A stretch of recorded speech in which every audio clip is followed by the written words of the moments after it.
Salve Maria, se você ainda não me conhece, eu me chamo Gustavo. Nesse vídeo nós vamos dar continuidade à nossa série sobre os 4 temperamentos à luz da nossa fé. Nesse vídeo, especificamente, nós vamos falar sobre a virtude da humildade. Mas antes, eu já convido você a deixar o seu like nesse vídeo, a se inscrever no canal caso ainda não seja inscrito e compartilhar esse vídeo para que mais pessoas possam acompanhar esse curso, tudo bem? Agora que nós já vimos cada um dos 4 temperamentos, bem como as suas felizes disposições, os seus defeitos dominantes, nós podemos voltar lá no início, quando nós dissemos que estudar os temperamentos só tem um motivo, se for para transformá-los e transformá-los num auxílio para a nossa santificação, ok? Apesar de todas as diferenças que existem entre os 4 temperamentos, tem 3 virtudes que nós podemos cultivar e trabalhar independente de qual for o nosso temperamento, que é a humildade, que é o desapego ou a mortificação e a caridade fraterna. Como eu já disse no início, nesse vídeo nós vamos falar sobre a humildade. Ela é como um conhecimento de si mesmo e um conhecimento de Deus, ou seja, me conhecendo, eu sei qual é o lugar que me cabe, e conhecendo a Deus, eu sei qual é o lugar de Deus, tanto como Criador de todas as coisas, mas também o lugar de Deus na minha vida. E a humildade, ela vai ser uma oposição, um remédio, tanto para o orgulho quanto para a vaidade. E a gente sabe que o orgulho é um pecado diretamente ligado ao temperamento do colérico e melancólico, enquanto a vaidade, ela está intimamente ligada com o sanguíneo e o fleumático. Entendendo isso, nós entendemos então que a humildade pode ser um remédio para os 4 temperamentos, tanto para aqueles que têm uma tendência ao orgulho, quanto para aqueles que têm uma tendência à vaidade, ok? Como nós já vimos no vídeo do colérico, ele é aquele que tem uma dificuldade muito grande de aceitar opiniões alheias e principalmente a possibilidade de estar errado. Por isso que a humildade vem justamente tratar esse ponto. Ele se reconhecendo humilde e falho, e pecador e limitado, ele vai entender que não é uma coisa do outro mundo ele está errado, não é uma coisa do outro mundo ele está equivocado. E justamente quando o colérico tem dificuldade de aceitar essas coisas, geralmente ele faz o quê? Ele joga a culpa para o outro. Ele nunca admite que o erro está nele, que o problema está nele. O problema sempre é o outro, a culpa sempre é do outro. Ele sempre se coloca como vítima na situação. É por isso que o colérico deve ter como lema da sua vida aquela frase do Evangelho de São Mateus, capítulo 20, que vai dizer: quem quiser ser o primeiro, que seja o último. Não queira sempre ser o primeiro a estar certo, o primeiro a conseguir, o primeiro a se realizar, mas abra espaço para os outros. Permita que os outros tenham também um protagonismo na sua vida. Já no melancólico, a humildade pode atuar de maneira assim muito grande na sua soberba. Aquele medo de estar errado, aquele medo de ser humilhado. Enquanto o colérico não admite estar errado, o melancólico ele tem medo de assumir o erro. Ele tem medo, ele tem pavor de estar errado. Ele tem pavor ao fracasso, ele tem pavor à humilhação. Então, por isso que muitas vezes o melancólico nem se dispõe a algo por medo do fracasso, por medo do que as pessoas vão dizer dele, por medo de ser o alvo de chacota daquele grupo de amigos do trabalho, enfim, da família. Geralmente nós vamos ver que o melancólico é aquele que tem até dificuldade de participar de algumas brincadeiras, de algumas disputas, campeonatos, porque ele não quer perder. Ele tem medo do fracasso. Então, às vezes, ele deixa de jogar um jogo, de participar de uma brincadeira, de estar envolvido em uma disputa sadia, porque ele tem medo de ser alvo de zombaria depois dessas pessoas.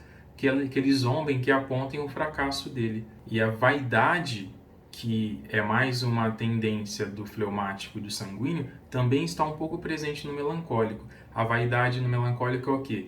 O medo que as pessoas vejam as falhas dele. Então, ao mesmo tempo que o melancólico ele é orgulhoso, ele tem uma pitadinha da vaidade, que é própria do sanguíneo e do fleumático. A vaidade, especificamente no melancólico, ela vai agir no medo que ele tem de mostrar para os outros as suas falhas e os seus defeitos. Então ele camufla, ele esconde dos outros isso. Enquanto, na verdade, dentro dele, isso está gritando muito forte. Então o melancólico é aquele que tenta dissimular para os outros, mas ele reconhece. Ao contrário do colérico, muitas vezes o melancólico reconhece que ele é falho, que ele é limitado, e isso machuca muito o melancólico. E uma frase, um lema que poderia ser o lema do melancólico é aquela passagem que está em Eclesiástico 4:25, que diz assim: pois há uma vergonha que conduz ao pecado, e há uma vergonha que atrai graça e glória.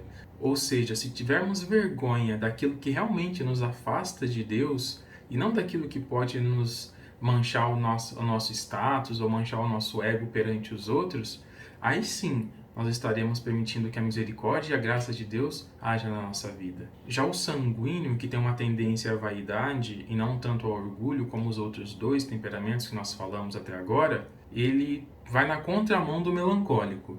Enquanto o melancólico quer ser melhor, o sanguíneo quer parecer melhor. O sanguíneo ele é muito voltado às aparências, aquilo que reluz, aquilo que é agradável, aquilo que é sensual, aquilo que é belo. E para o sanguíneo basta parecer algo, ele nem se importa se realmente, muitas vezes, aquilo condiz com a realidade dele.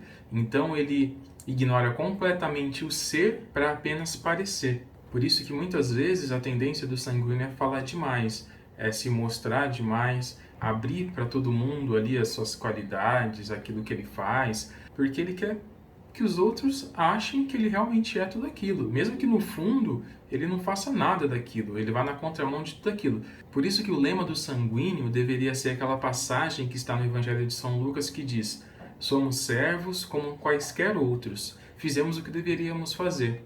Ou seja, quando o sanguíneo entende que ele não é nada daquilo que ele pensa ser, mas que ele realmente é o que ele coloca em prática, o que ele faz, ele desce daquele pedestal que ele mesmo se coloca, daquela exuberância que ele quer mostrar aos demais.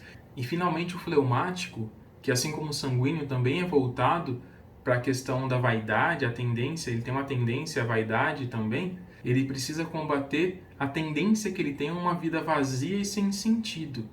Ele tem uma tendência muito grande ao desperdício das coisas, principalmente o desperdício da própria vida. É por isso que o lema do fleumático deveria sempre ser: o reino do céu é dos violentos, assim como diz no Evangelho de São Lucas. Porque quando ele realmente entender que ele precisa sair dessa vida de assídia, que ele precisa sair dessa vida de mornidão, de acomodação, que as coisas não acontecem, e partir para uma vida ativa, uma vida não só de contemplação, mas uma vida de ação, também de trabalho, onde ele luta pela santidade, onde ele luta contra o pecado, onde ele precisa lutar para se santificar. Enquanto ele não compreender isso, ele vai viver sempre essa vida de vaidade.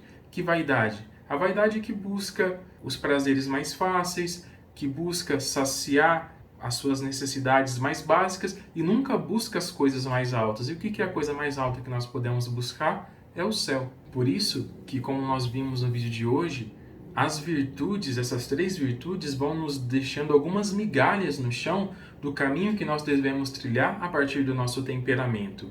E hoje nós vimos como a virtude da humildade tem grande papel na transformação de cada um deles. Eu espero que você tenha aproveitado esse vídeo e nós nos vemos no próximo.